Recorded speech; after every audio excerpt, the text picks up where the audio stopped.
Assalamualaikum warahmatullahi wabarakatuh. Di sini saya Hari Alfarizi akan mempresentasikan dengan tema keamanan jaringan.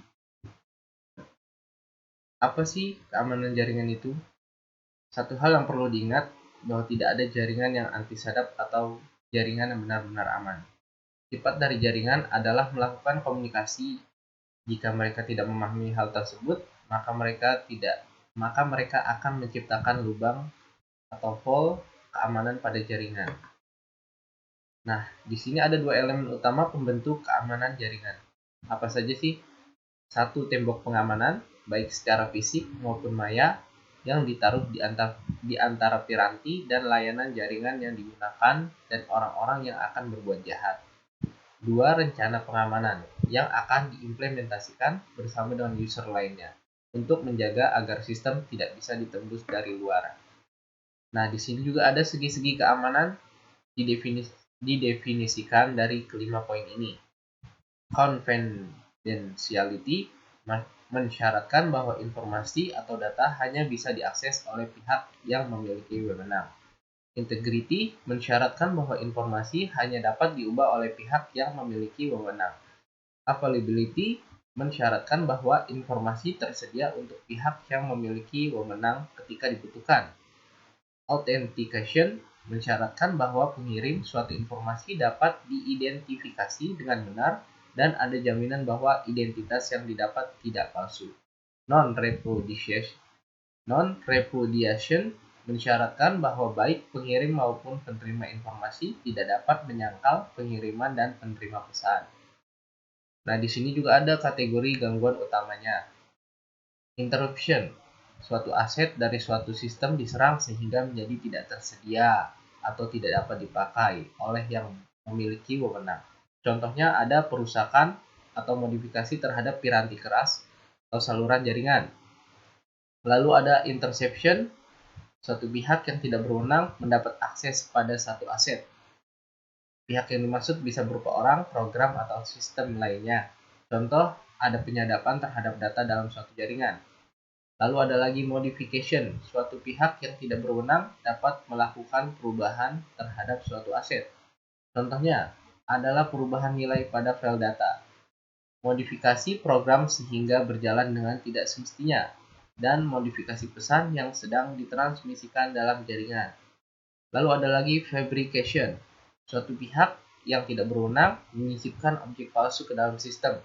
Contohnya adalah pengirim pesan palsu kepada orang lain. Nah, ini adalah kategori gangguan yang utama, perlu diperhatikan.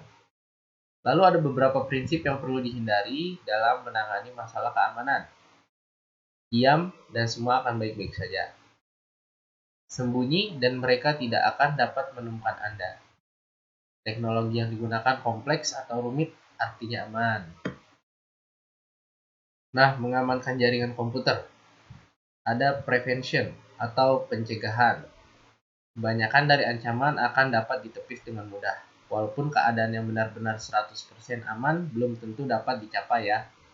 Akses yang tidak diinginkan ke dalam jaringan komputer dapat dicegah dengan memilih atau melakukan konfigurasi layanan atau servis yang berjalan dengan hati-hati dan baik. Lalu ada observasi. Ketika sebuah jaringan komputer sedang berjalan, sebuah akses yang tidak diinginkan dicegah, maka proses perawatan dilakukan.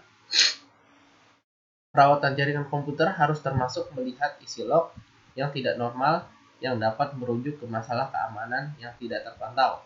Sistem IDS dapat digunakan sebagai bagian dari proses observasi, tetapi menggunakan IDS seharusnya tidak merujuk kepada ketidakpedulian pada informasi log yang disediakan. Lalu ada respon.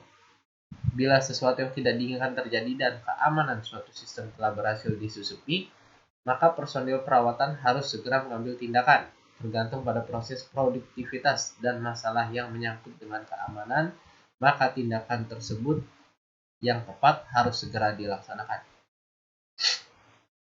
Lalu ada lagi victims atau statics. Victims dan static. Korban atau statik. Keamanan jaringan komputer meliputi beberapa hal yang berbeda yang mempengaruhi keamanan secara keseluruhan. Serangan keamanan jaringan komputer dan penggunaan yang salah sebagai contoh adalah virus. Serangan dari dalam jaringan komputer itu sendiri, pencurian perangkat keras atau hardware, penetrasi ke dalam sistem, serangan wireless terhadap jaringan komputer, penggantian halaman depan situs, website defacement, dan penggunaan yang salah terhadap aplikasi web. Kesimpulannya, dari semua ini, sebuah jaringan yang sifatnya publik ataupun global pada dasarnya kurang aman. Tak jarang, banyak dampak negatif yang ditimbulkan. Maka dari itu, untuk menjaga keamanan jaringan, user sebagai pengguna harus mempunyai etika yang baik dalam menggunakannya dan jangan sampai juga disalahgunakan ya. Oleh karena itu, untuk meningkatkan keamanan jaringan juga dapat menggunakan beberapa metode seperti autentikasi, penggunaan metode enkripsi, dekripsi, dan menggunakan firewall atau pertahanan antivirus. Sekian presentasi tentang keamanan jaringan dari saya, Hari Alfarizi. Jika ada kurang dan salah, mohon dimaafkan. Terima kasih. Assalamualaikum warahmatullahi wabarakatuh.